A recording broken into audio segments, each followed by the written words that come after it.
What up, YouTube?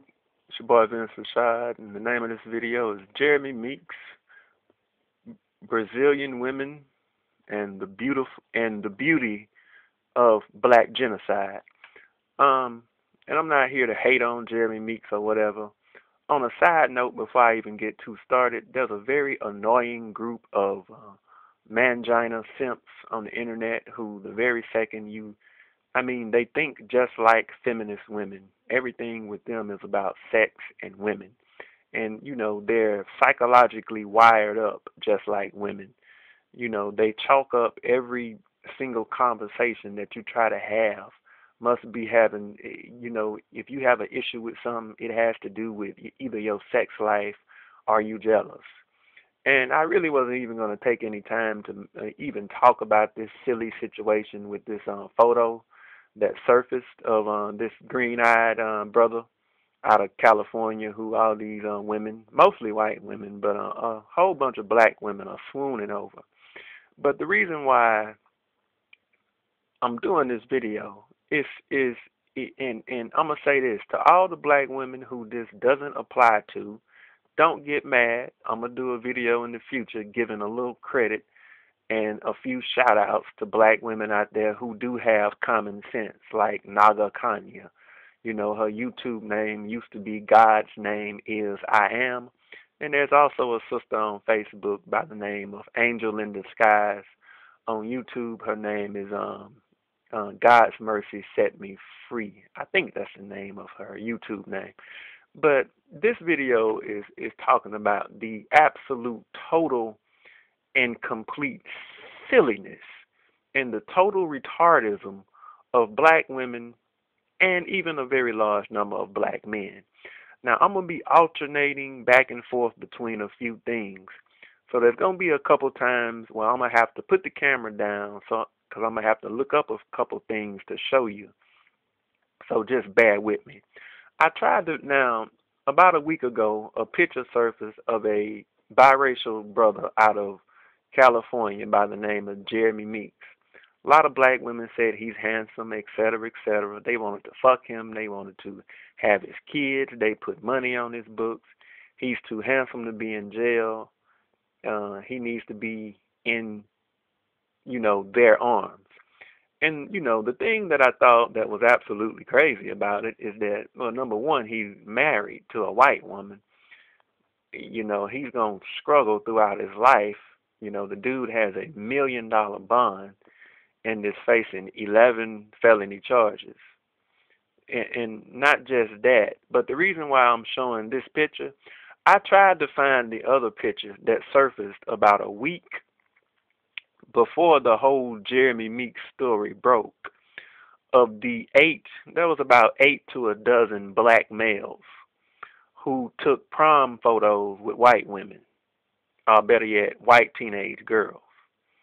And the photo itself was it really wasn't controversial, but black women and primarily racist white men had a whole lot to say about it. A lot of black women said things to the effect of, well, I have sons and they better not come home with nothing but a black woman. Oh, that's just some gay weak niggas who are with white women.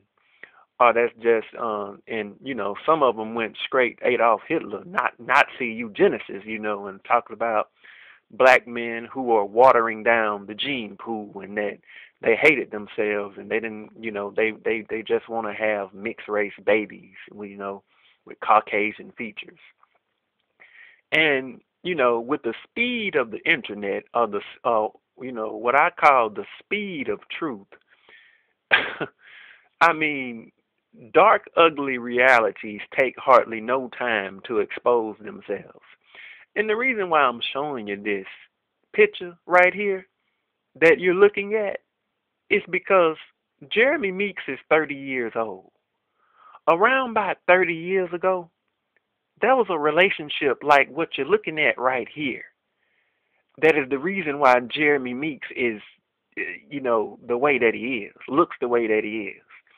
And the very relationship that you condemn a week ago, a little bit over, I guess, a couple weeks ago, the very photo that you condemn, you're now celebrating the results of that type of relationship. And I've had a YouTube account for about 5 or 6 years. And I have said it again and again and again and again. Black women do not have the ability to pace together chronologically, sequentially, philosophically, psychologically realities and know that certain things have certain end results. You can't be against what you're seeing right now, but then say, well, I love Jeremy Meeks. It just don't make no sense. And, as far as the title Brazil that you see in this video, I'll give you a link to, I'll put it in the description box. Basically, in Brazil, a little bit over 100 years ago, they had a thing referred to as the 100-year plan to get rid of the Negro in Brazil. I might take a little time to read this little article. But unlike America, which wanted to segregate its population, Brazil got rid of black people by largely mixing its population. Now, they still have about 15 million straight up black people. But Brazil's black population is largely mulattoes or mestizos. You get what I'm saying? So when somebody goes down there and puts the terminology beautiful on the women of Brazil, you're essentially saying, thank you, white folk, for the genocide. The ethnocide, which is what Brazilians refer to it as, black Brazilians who are very pro-black refer to it as ethnocide. You're going down there and you're putting the word beauty on what was a plan to get rid of black folk. And it ain't no different from what black women are doing right now. And on one hand, condemning a prom photo of a bunch of black men that you see, or better yet, a bunch of black teenage boys that you see with these white girls, but at the same time, not having the intelligence to realize that that man who you look at as so beautiful or so handsome, one Jeremy Meeks, is the product of a relationship like what you see staring before your very eyes. Now, the link that I was going to show you, or better yet, the photo, this was a photo drawn around the time that they implemented the 100-year plan to get rid of the Negro. And I'll read to you what you're reading. Give me just a second.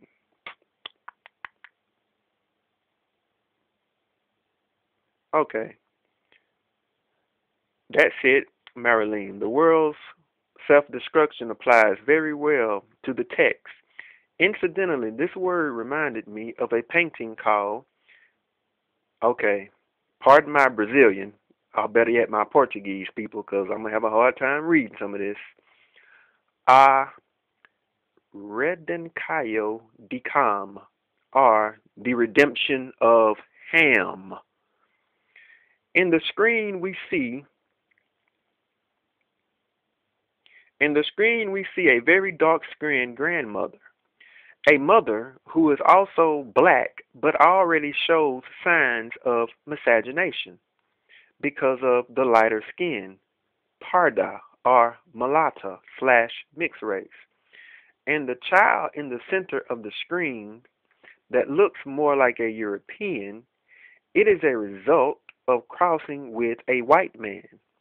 The most revolting thing of this scene is that the black grandmother, with an expression of tremendous satisfaction and a gaze directed to the sky with her hands raised in a gesture of thanks to God for the white grandchild.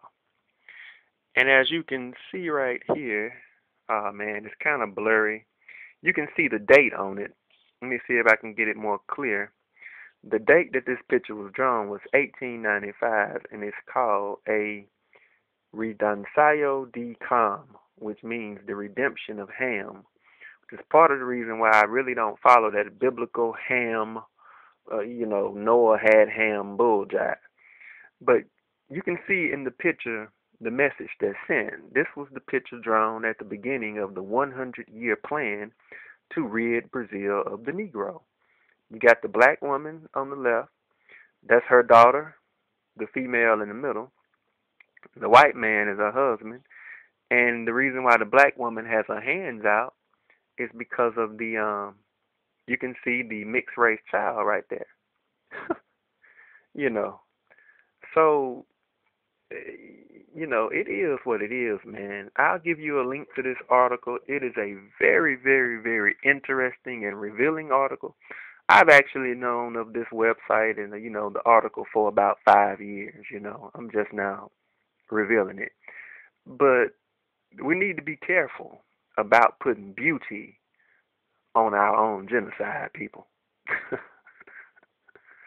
Because, it just shows an extreme lack of intelligence on behalf of black people. And one thing that, this system needs before it proceeds with your destruction, is that it needs your permission. And I don't think that in any shape or way that most black people can hardly even get their heads wrapped around the psychological destruction of their minds that is happening in this country right now. Most black people just can't get their heads wrapped around it, and they cannot connect things together. But anyway, check out the link in the description box.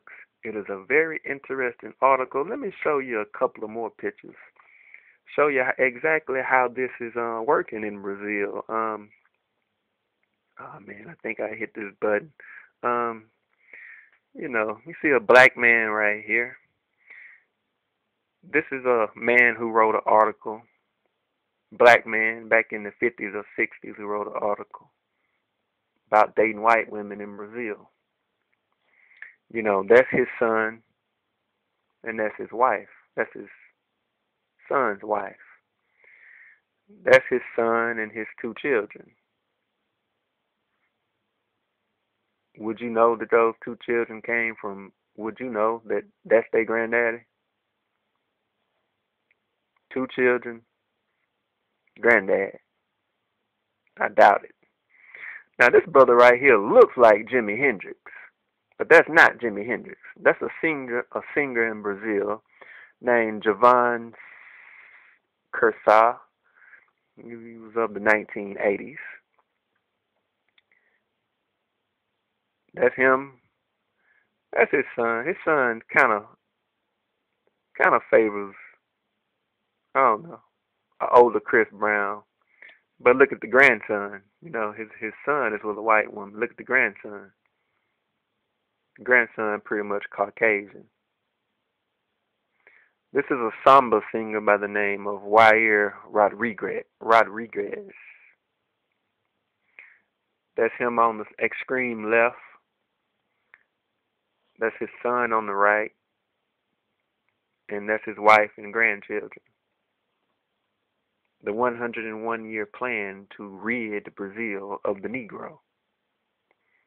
And that's a family reunion, pretty much.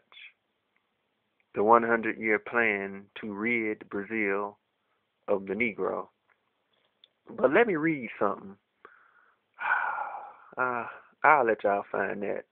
Hold on, let me see.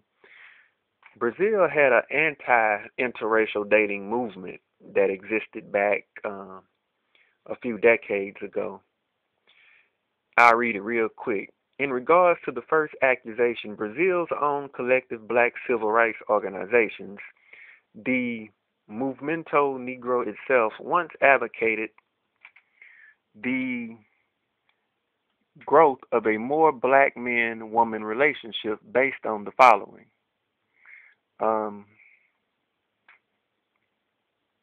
According to historian, let me see if I can get this brother's name right. Petronio Jose Dominiquez research, the Movimento Negro developed a political campaign against miscegenation, presenting it as an alienating ideological trap. The assessment was that miscegenation would always have a negative role on the dilution of black identity in Brazil. The mestizo, person of mixed race, would be an obstacle to political mobilization of that segment of the population. According to this generation of activists, miscegenation historically been in the service of embranquecimento, quote unquote, whitening, and the mestizo would be the first step in the process. Therefore, it condemned the official pro-miscegenation discourse. Instead, it defended in the in the it defended black on black marriages and black family. The black man would have to inexorably marry the woman of the same racial group and vice versa. For this design, interracial marriage produced the phenomenon of miscegenation, which in turn would result in long-term ethnocide. The national pro-miscegenation discourse was thus conceived as a strategy of the ruling class to trigger the genocide of blacks in the country. And you can get that from Petronio Dominiquez in a book called Movimento Negro Brasileiro. Man, I'm struggling. I cannot speak no fucking Portuguese, man. Movimento Negro Brasileiro. I don't know. I guess. I'll give you a link to the article. But we're putting term beauty on our own genocide, people. There's nothing wrong with an interracial relationship, but to attribute beauty or to say that, the results of those relationships are better than what we can produce our own selves with our own phenotype, that, ladies and gentlemen, is some self-hating shit. Anyway, it's your boy Vince Rashad. Check out the link in the description box. I'll holler.